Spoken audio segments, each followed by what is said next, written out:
آپ صلی اللہ علیہ وسلم نے نواں نکاح حضرت ام حبیبہ رضی اللہ عنہا سے کیا ہے۔ یہ توجہ سے سنیے گا۔ حضرت ام حبیبہ رضی اللہ عنہا کا اصل نام رملہ تھا۔ آپ کے والد کا نام ابو سفیان رضی اللہ عنہ تھا، اور آپ کی والدہ ماجدہ کا نام صفیہ رضی اللہ عنہا تھا۔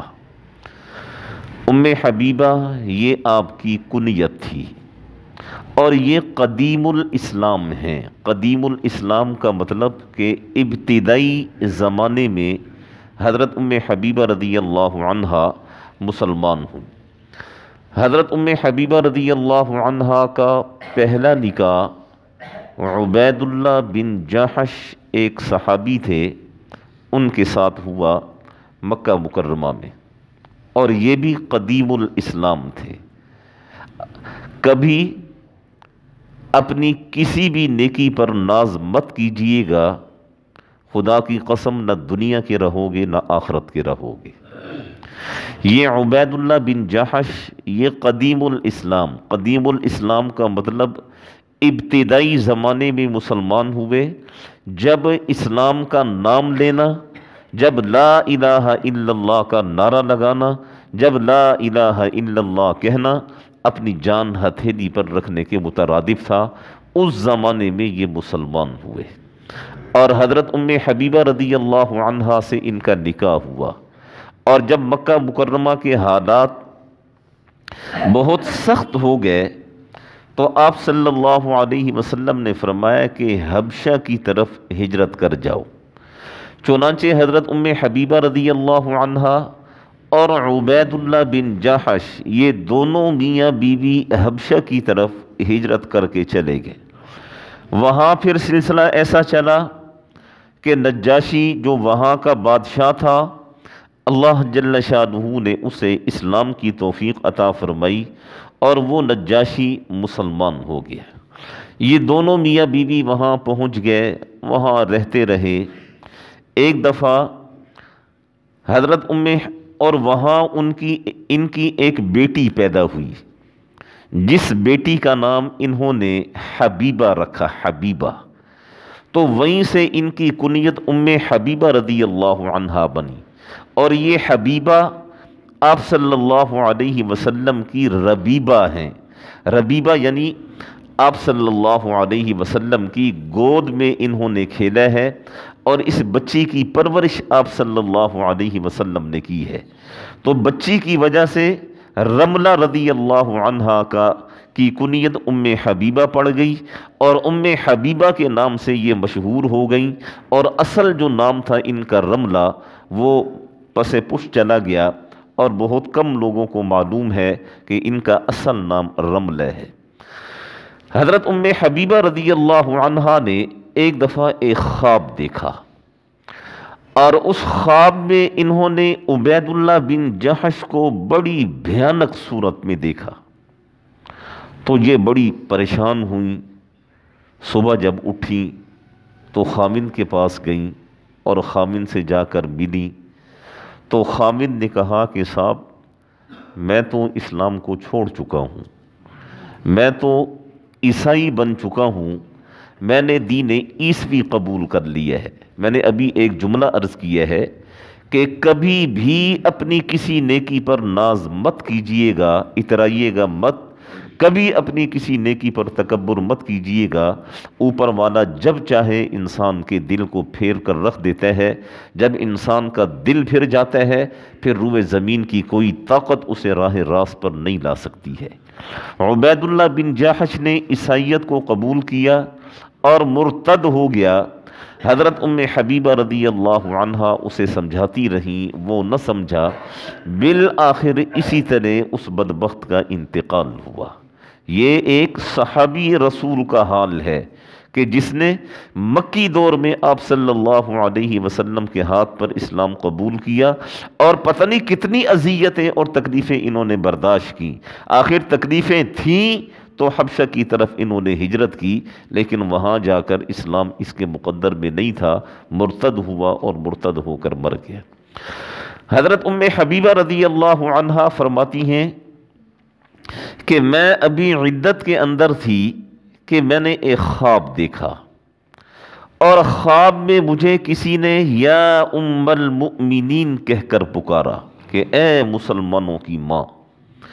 تو حضرت ام حبیبہ رضی اللہ عنہا فرماتی ہیں کہ میں بڑی پریشان ہوئی کہ یہ کیسا خواب تھا کہ مجھے ام المؤمنین کہا گیا، اور میں صبح بیدار ہوئی تو یہ خواب میرے دماغ میں گھومتا رہا جب تک کہ میں عدت کے اندر رہی، اور جب میری عدت گزری تو آپ صلی اللہ علیہ وسلم کا ایک قاصد عمر بن امیہ زمری رضی اللہ عنہ وہ نجاشی بادشاہ کے پاس پہنچا، اور آپ صلی اللہ علیہ وسلم کا پیغام یہ تھا بادشاہ کے نام کہ ام حبیبہ سے پوچھا جائے، اگر وہ مجھ سے نکاح کرنے پر راضی ہیں تو آپ میری طرف سے وکیل ہیں، میرا آپ ان سے نکاح کروا دیں۔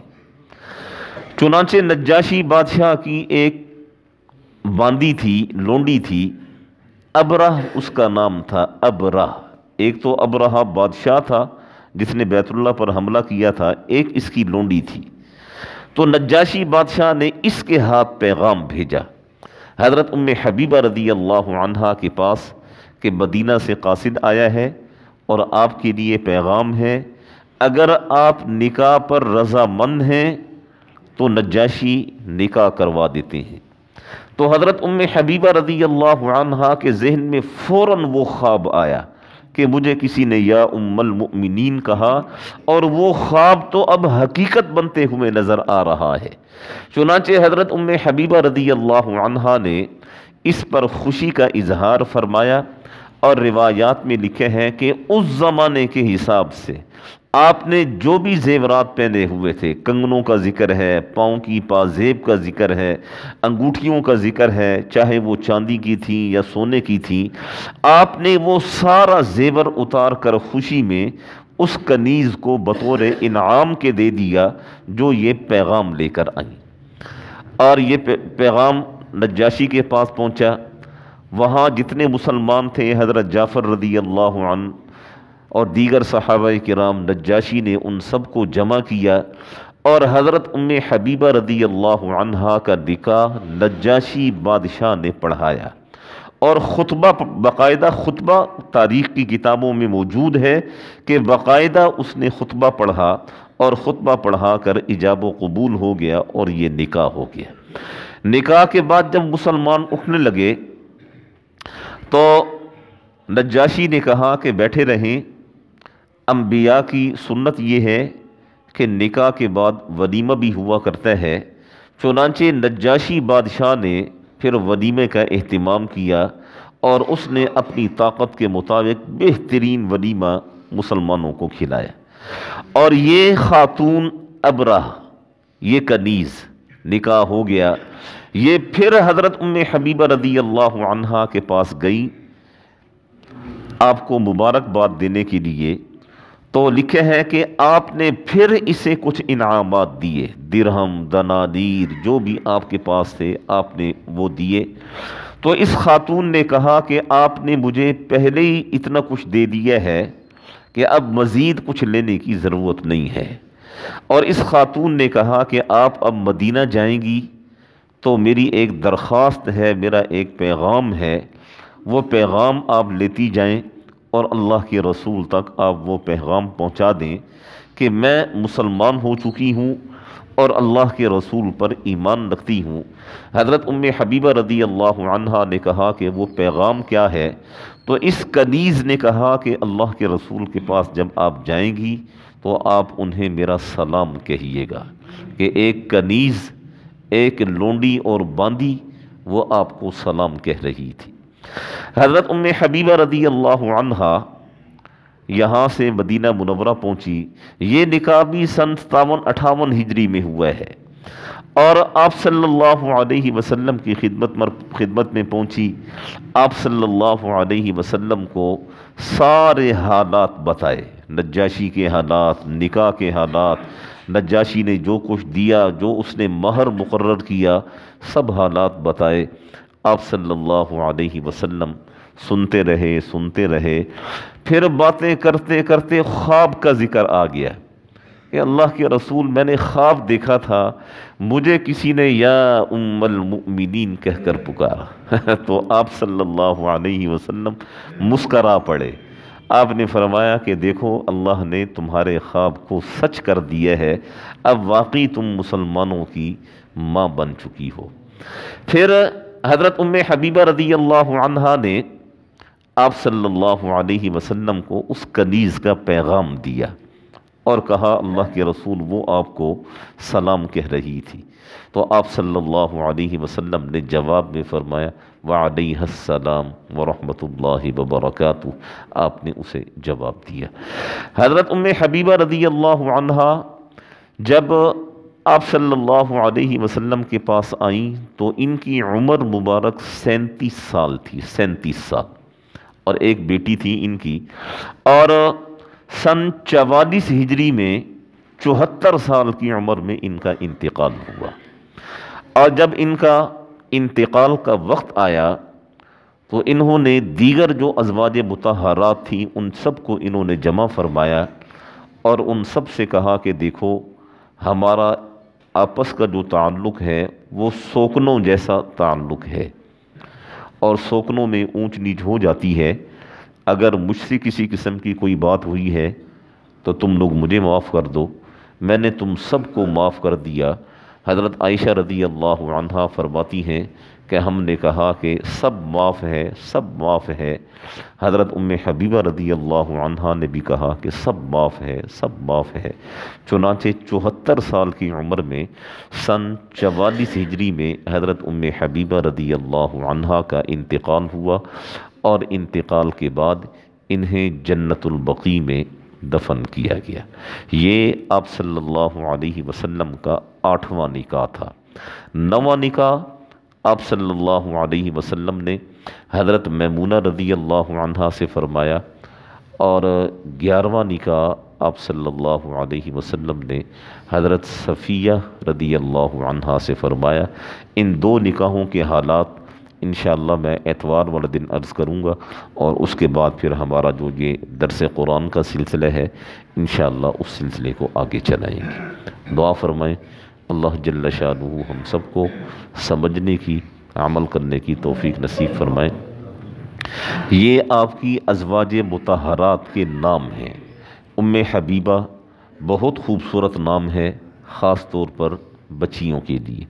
عائشہ بہت پیارا نام ہے، میمونہ، جویریہ، خدیجہ، فاطمہ یہ آپ صلی اللہ علیہ وسلم کی بیٹی کا نام ہے، زینب، رقیہ، ام کلثوم، یہ وہ بابرکت نام ہیں جو اللہ کے رسول نے آپ کے اہل بیت کے لیے منتخب فرمائے، آپ کی بیویوں کے لیے، آپ کی بیٹیوں کے لیے۔ تو ہمارے ہاں بھی جب کبھی کسی کے ہاں بچی پیدا ہو تو اس قسم کے نام رکھے جائیں، کم از کم کسی نہ کسی صحابیہ کے نام پر نام رکھا جائے۔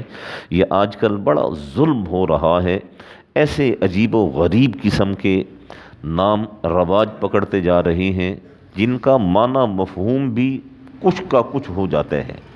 ایک نام ایک ساتھی میرے پاس لے کر آئے کہ ہم نے اپنی بچی کا نام مہین رکھا ہے، مہین۔ اب مہین کا جو معنی ہے قرآن مجید میں وہ تو حقیر، ذلیل، یہ مہین کا معنی ہے۔ اب آپ بچی کا نام آپ مہین رکھ رہے ہیں، یعنی حقیر، ذلیل، پست، نیچ۔ اب یہ کوئی نام ہے جس کا کوئی معنی ہی نہیں ہے۔ اس لیے جب بھی بچے کا یا بچی کا آپ نام رکھنا چاہیں ضرور کسی عالم دین سے مشورہ کیا کریں، پوچھا کریں، اور شرعی نام رکھا کریں، یعنی وہ نام جس کا کوئی معنی اور مفہوم بھی ہو۔ آپ صلی اللہ علیہ وسلم نے فرمایا کہ جب اللہ کسی کو اولاد عطا فرماتے ہیں تو ماں باپ کی طرف سے اولاد کے لیے سب سے پہلا اور سب سے بہترین تحفہ وہ نام ہوا کرتا ہے۔ تو اس لیے نام یہ بڑا سوچ سمجھ کر رکھا کریں۔ دعا فرمائیں اللہ جل شانہ ہم سب کو سمجھنے کی، عمل کرنے کی توفیق نصیب فرمائے۔